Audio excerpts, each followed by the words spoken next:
మేడిగడ్డ అన్నారం సుందిల్లా ఆనకట్టల పునరుద్ధరణకు శాస్త్రీయ సాంకేతిక విధానంలో కసరత్తులు జరుగుతోందని నీటిపారుదల శాఖ మంత్రి ఉత్తమ్ కుమార్ రెడ్డి తెలిపారు. ఆనకట్టల పునరుద్ధరణ సహా నీటిపారుదల శాఖకు సంబంధించిన వివిధ అంశాలపై ఉన్నతాధికారులు, ఇంజనీర్లతో మంత్రి సచివాలయంలో సమీక్ష నిర్వహించారు. బీఆర్ఎస్ హయాంలో భారీ వ్యయంతో నిర్మించిన ఆనకట్టల పునరుద్ధరణకు రాష్ట్ర ప్రభుత్వం ప్రాధాన్యం ఇస్తుందని తెలిపారు.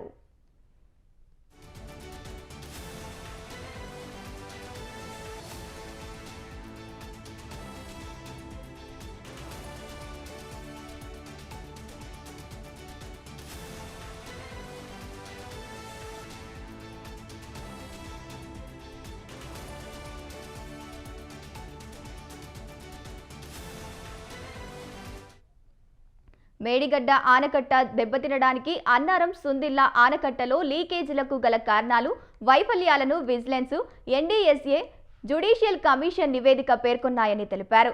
డిజైన్లు, నిర్మాణం, నిర్వహణలో లోపాలు, సరైన నమూనా అధ్యయనాలు లేకపోవడంతో ఎన్డీఎస్ఏ నివేదిక ప్రధానంగా ప్రస్తావించిందని మంత్రి తెలిపారు. ఆర్థిక పరమైన అవకతవకలు, ప్రణాళిక లోపాలు జ్యుడిషియల్ కమిషన్ పేర్కొందని చెప్పారు. అవకతవకలు నిర్లక్ష్యం వహించినందున కొందరు అధికారులు, ఏజెన్సీలపై క్రిమినల్ చర్యలు తీసుకోవాలని విజిలెన్స్ సిఫారసు చేసిందని మంత్రి పేర్కొన్నారు.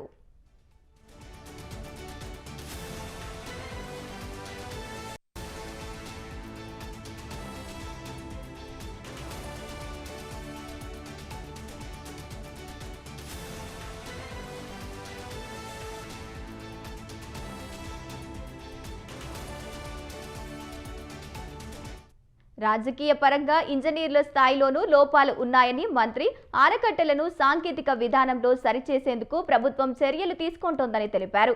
సిడిఓ లోపాలను కూడా విచారణ సంస్థలు ఎత్తి చూపినందున నైపుణ్యం కలిగిన సాంకేతిక సంస్థలు, కన్సల్టెంట్లు సేవలు వినియోగించుకోవాలని ప్రభుత్వం నిర్ణయించిందన్నారు.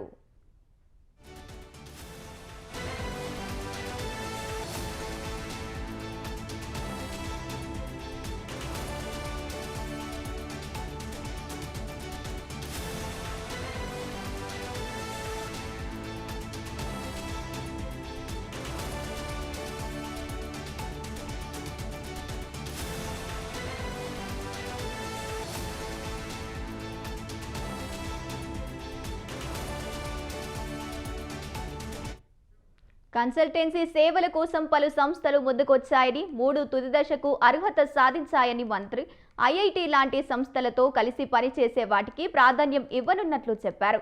కేంద్ర ప్రభుత్వ సంస్థలు CWPRS అవకతవకలపై పరీక్షలు చేస్తోందని, వరద ఉధృతి తగ్గిన వెంటనే మరో 15-20 రోజుల్లో జియోఫిజికల్, హైడ్రాలిక్ పరీక్షలు ప్రారంభమవుతాయని తెలిపారు.